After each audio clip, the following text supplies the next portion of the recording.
thème du jour est menaces, sécurité et IAM. En effet, aujourd'hui, une entreprise est virtuellement sans frontières.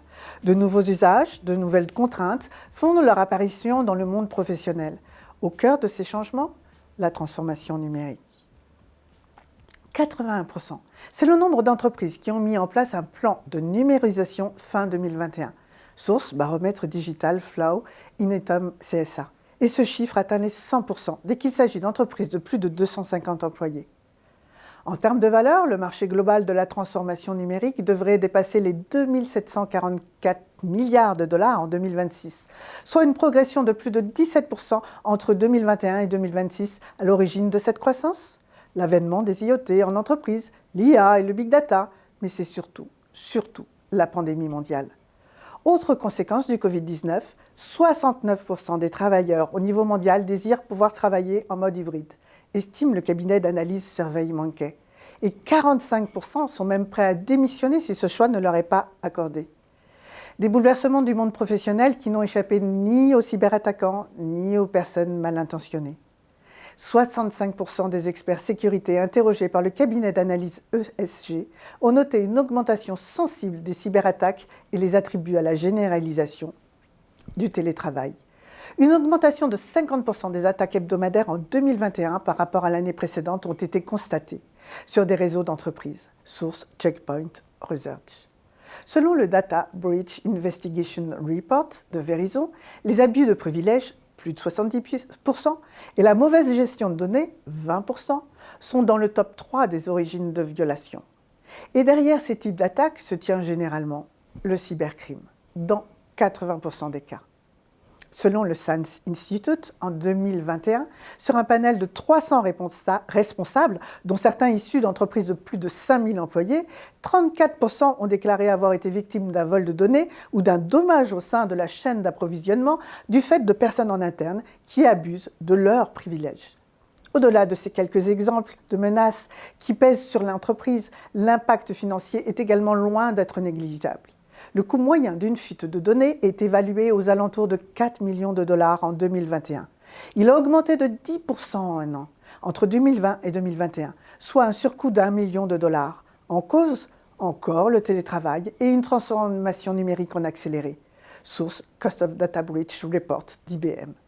À noter que dans 20% des cas, le vecteur d'attaque est une compromission d'identité. Pour réduire une surface d'attaque qui s'est donc largement étendue en 2020, il faut reprendre le contrôle du système d'information en identifiant la légitimité du requêteur et en contrôlant la validité de ses accès aux ressources. En bref, installer une solution IAM est l'un des premiers remparts contre les cyberattaques. Avec une identité pour tous, 57% des entreprises ont subi une violation suite à une compromission d'identité machine l'an passé, affirme Venafi, spécialiste du Machine Identity. Et donc, ne pas oublier que l'écosystème fait partie intégrante du système d'information, partenaires et clients, ainsi que les machines qui communiquent entre elles dans un système d'information. Serveurs physiques ou virtuels, IoT, API, conteneurs, l'IAM est important car il prévient des accès non autorisés, internes comme externes. 2,3 millions de dollars. C'est le surcoût d'une fuite de données lorsque le système d'information d'une entreprise n'est pas conforme aux législations. Certaines solutions IAM proposent un service IGA, Identity, Governance and Administration, un argument de plus en faveur de l'IAM. Les solutions de ce type sont une remédiation pour limiter la surface d'attaque. Cependant, protéger les échanges nécessaires pour faire fonctionner ce service s'avère tout aussi important. Une approche zéro trust suffit généralement à garantir cette nouvelle couche de protection à ce niveau. L'IBM Cost of Data Breach Report estime à presque 2 millions de dollars le surcoût d'une violation dans un environnement qui n'aurait pas de stratégie zéro trust. Si l'on considère le contexte actuel de ce point de vue théorique, une solution IAM est indispensable dans la stratégie d'une entreprise. Sur le terrain, d'autres motivations peuvent pousser un RSSI à mettre en place une telle plateforme. Je vais donc laisser Bertrand de Roubaix, expert reconnu en sécurité et en IT chez Odigo, nous raconter ce qui l'a poussé à se tourner vers une telle solution. C'est à votre tour, Bertrand.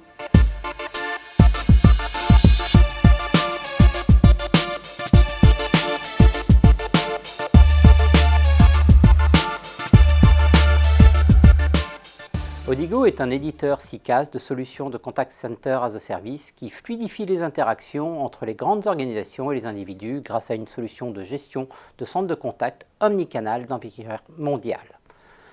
Odigo est en pleine transformation. Nous passons d'un modèle éditeur logiciel intégrant sa solution à un modèle d'éditeur SaaS apportant des possibilités d'intégration. Odigo a donc un projet de transformation. Son SI doit évoluer. Pour servir sa transformation, les outils traditionnels ne sont plus adaptés à un delivery SaaS. Ces outils doivent être rationalisés pour permettre d'apporter l'industrialisation des processus du delivery des services SaaS d'Odigo. Et l'IAM doit apporter l'ouverture, l'agilité vers le monde SaaS pour la gouvernance et le pilotage des accès. Odigo est donc une société SaaS qui a besoin de sécurité et de gouvernance des accès. Ces outils étaient vieillissants, peu ouverts, peu évolutif, la multiplicité des acteurs, les sous-traitants, les partenaires, les invités, etc. Les utilisants nécessitent d'avoir une solution de gouvernance des identités et de gestion des accès industriels, ouverte vers son SI, mais aussi vers le monde SaaS et surtout évolutive. Les deux enjeux majeurs de sécurité du SaaS s'appliquent également à Odigo. Le premier est celui de la sécurité des données, à savoir la maîtrise de la confidentialité, de la disponibilité, de la réversibilité des données, imposant d'avoir un fournisseur de services disponible. Le second est celui de la sécurité des accès, pour maîtriser le qui accède à quoi et quand, ce qui est l'objet de l'IAM. Plusieurs points clés sont à prendre en compte pour bien préparer son projet d'IAM. Tout d'abord, le prérequis consiste à savoir définir son besoin.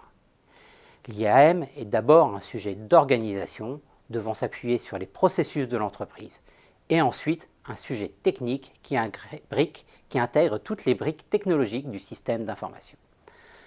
Cette complexité ne peut se traiter que par l'expertise. Il est nécessaire d'aligner les besoins métiers avec l'automatisation et l'industrialisation. Cela n'est possible qu'en tenant compte en permanence du besoin d'ouverture. À noter que l'ouverture est une des valeurs piliers d'Odigo. Le pilotage et le sponsoring doivent être au plus haut niveau du COMEX. Pour Odigo, c'est un investissement structurant suivi par les actionnaires avec un budget, un planning et de la création de valeur pour les métiers. Ce projet est suivi mensuellement par le comité de direction d'Odigo et un reporting est transmis aux actionnaires sur son avancement et surtout sur ses résultats.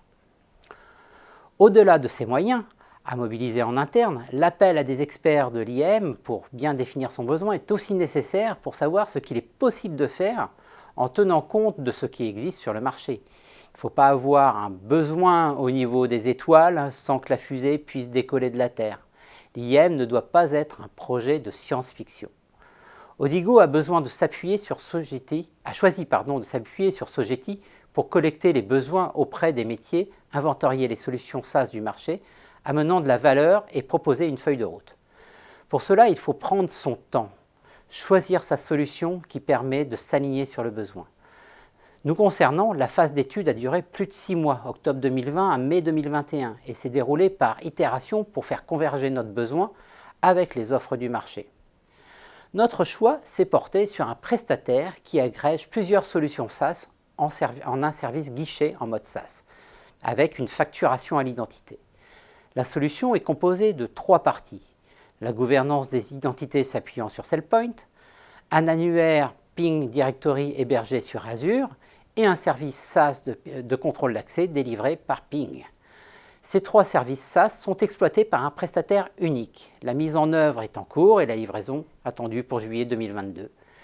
Odigo disposera alors d'une plateforme SaaS industrielle permettant d'avoir une gouvernance adaptée aux processus et aux besoins d'accès de chaque métier, un catalogue de services pour y intégrer les évolutions du SI et plus d'efficacité pour les utilisateurs par la simplification des accès au travers d'un SSO renforcé par du MFA et un portail de gestion de leurs informations d'accès au SI.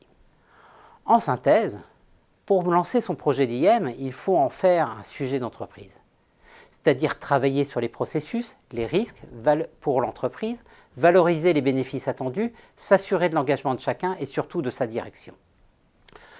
Vous devez bien définir votre besoin pour être capable d'accompagner les transformations et évolutions de l'entreprise et de l'écosystème. Et pour cela, il faut garder en permanence à l'esprit le besoin d'ouverture. Et enfin, et surtout, Ne pas oublier l'utilisateur final et la convivialité du système pour donner une dimension humaine à ce projet vital pour la sécurité et l'efficacité de l'entreprise. Je vous souhaite de très beaux projets d'IAM couronnés de succès.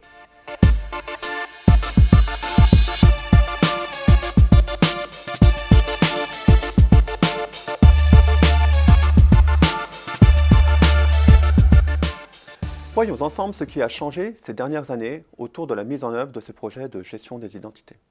Mon parcours professionnel m'a fait passer par l'intégration et le conseil, puis 6 années en tant que client au sein du département IT d'un grand groupe français, et maintenant chez l'éditeur, ce qui me donne une bonne vision à 360 degrés de ces projets. De mon point de vue, les motivations de mise en œuvre de projets de gestion des identités n'ont pas tant évolué depuis 10 ans. La motivation principale reste bien sûr la mise en conformité et la sécurité. Les sociétés adoptent de plus en plus une stratégie de sécurité de type Zero Trust et l'identité est maintenant vue comme la pierre angulaire dans sa mise en œuvre. L'ANSSI a d'ailleurs récemment ajouté la gestion des identités dans les piliers de sécurisation du système d'information. Ce qui a en revanche particulièrement changé de mon point de vue, ce sont deux choses.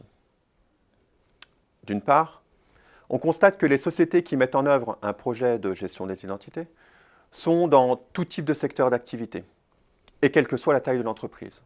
Ils ne sont plus réservés qu'aux banques ou aux organismes très réglementés.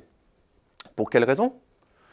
Premièrement, la généralisation de la digitalisation dans tous les domaines, comme chez Odigo. Nouveaux outils RH globaux, nouvelles applications métiers, digitalisation des forces de vente, des magasins, des institutions. Si on reprend le contexte Odigo, les outils vieillissants sont remplacés par des outils globaux, modernes, agiles. Et ces nouveaux projets, à forte valeur ajoutée pour les entreprises, nécessitent soudain que l'ensemble des collaborateurs disposent d'un compte dans ces nouvelles applications, que les partenaires ou les prestataires puissent accéder et consulter, que tout le monde dispose ne serait-ce que d'un espace de travail numérique, d'une boîte mail. Ça paraît évident, mais dans mon entreprise précédente, jusqu'à récemment encore, les boîtes mail n'étaient attribuées qu'aux utilisateurs dans les bureaux. Et le déploiement d'un outil de formation, à destination cette fois-ci de tous les collaborateurs, a rendu obligatoire l'attribution d'une adresse mail professionnelle à l'ensemble des collaborateurs. De plus, on attend des équipes IT que les accès dans ces nouvelles applications soient donnés aux utilisateurs de manière rapide, cohérente et conforme à leur métier. C'est ainsi que les projets de gestion des identités deviennent fondamentaux dans le contexte d'une transformation. Voyons maintenant de manière un peu plus précise à quels enjeux la gestion des identités va répondre. Tout d'abord, sujet fondamental, la qualité de la donnée. Dans un contexte de transformation digitale, la qualité de la donnée est fondamentale pour permettre un décisionnel plus performant. La mise en œuvre d'outils globaux nécessite une harmonisation des données, ne serait-ce que le titre, le département, la ville, le pays. Et on sait que bien souvent, ces données ne sont pas à jour. La gestion des identités va permettre d'uniformiser et mettre à jour les données d'identité, identifier les écarts, corriger les anomalies. Ensuite, en termes d'automatisation, les nouveaux outils doivent permettre de vendre plus, mieux, plus vite. Hors de question qu'un collaborateur ou un prestataire attende pour obtenir ces accès informatiques. Avec la gestion des identités, on récupère rapidement l'information depuis le système RH, de l'arrivée d'un collaborateur, et on peut, en quelques minutes, générer l'ensemble des accès initiaux dont le collaborateur a besoin pour travailler. Nos retours clients montrent qu'en moyenne, on passe d'un délai de 14 heures à 2 minutes en mettant en œuvre nos solutions. Gain de temps et ROI direct. De la même manière, on va automatiser la suppression des accès en cas de départ. Cette fois-ci, on va passer en moyenne de plus de 30 jours à quelques minutes pour couper les accès. On réduit ainsi le risque en évitant que les collaborateurs accèdent à des ressources alors qu'ils ne font plus partie de l'entreprise et on fait des économies. Nos clients ont maintenant la possibilité de supprimer automatiquement des licences qui étaient assignées aux collaborateurs qui partent, ce qui peut représenter parfois jusqu'à 800 000 € d'économie. Comme l'a dit Bertrand, qui dit transformation digitale dit aussi ouverture du système d'information au plus grand nombre. Les nouvelles applications métiers remplacent parfois de vieux processus manuels. La sécurité était auparavant assurée de manière plus périmétrique. Il faut maintenant l'implémenter dans les applications. Pour vous donner un exemple parlant, quand on a mis en œuvre l'outil de CRM dans mon ancienne entreprise, il a parfois remplacé des registres papier qui étaient rangés dans les arrière-boutiques. L'accès à cette information client était donc protégé par l'accès physique au local. Il a donc fallu transposer ces droits d'accès dans l'outil informatique. C'est ici que l'outil de gestion des identités va permettre de mettre en œuvre l'ensemble des processus d'habilitation. Et pour les applications les plus sensibles, il va permettre de revalider régulièrement les droits d'accès à travers des campagnes de recertification ou encore de détecter des affectations d'habilitation potentiellement toxiques, communément appelées SOD, Segregation of Duty. On va alors plutôt parler dans ce cas-là de gouvernance des identités. Le second point, qui a aussi beaucoup évolué ces dernières années, c'est l'adoption des solutions en mode SaaS. Les solutions SaaS sont des solutions consommées comme un service dans le cloud. Le principal intérêt est que ce sont des solutions prêtes à l'emploi sans nécessité d'installation chez le client. Le client utilise le service et peut se concentrer sur d'autres tâches à valeur ajoutée. Dans les entreprises, depuis plusieurs années, on a vu une accélération de cette adoption, principalement pour les solutions RH, les solutions de CRM, le travail collaboratif. Dans le cas des solutions de gestion d'identité, cette adoption est plus récente. Et bien pourquoi? Principalement car d'un point de vue confidentialité et sécurité, les entreprises étaient assez réticentes jusqu'ici à externaliser la donnée d'identité. De plus, les entreprises déjà matures sur ces sujets avaient les équipes en interne pour gérer les infrastructures d'identité. Mais avec l'accélération de la transformation digitale, il faut pouvoir déployer la solution rapidement.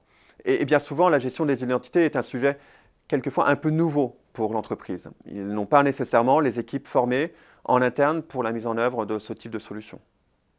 L'utilisation d'une solution SaaS est donc non seulement une garantie de déploiement rapide, mais aussi de mise en œuvre de standards et de bonnes pratiques.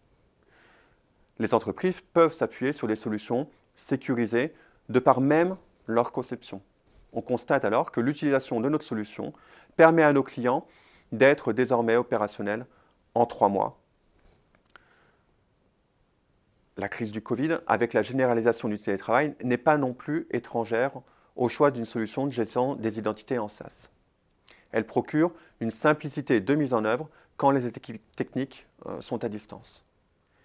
Et les collaborateurs étant principalement en télétravail, il semblait tout aussi naturel que la solution soit mise à disposition à distance. Pour conclure, je dirais que les projets de gestion des identités ont pris une place beaucoup plus importante dans nos entreprises. Ils sont devenus incontournables dans le panorama des solutions de sécurisation du SI, devenant un pilier majeur de la mise en œuvre d'une stratégie Zero Trust. Mais elles sont aussi fortement plébiscitées dans le contexte d'une transformation numérique des entreprises. Les métiers peuvent s'appuyer dessus pour garantir la réussite de leurs projets.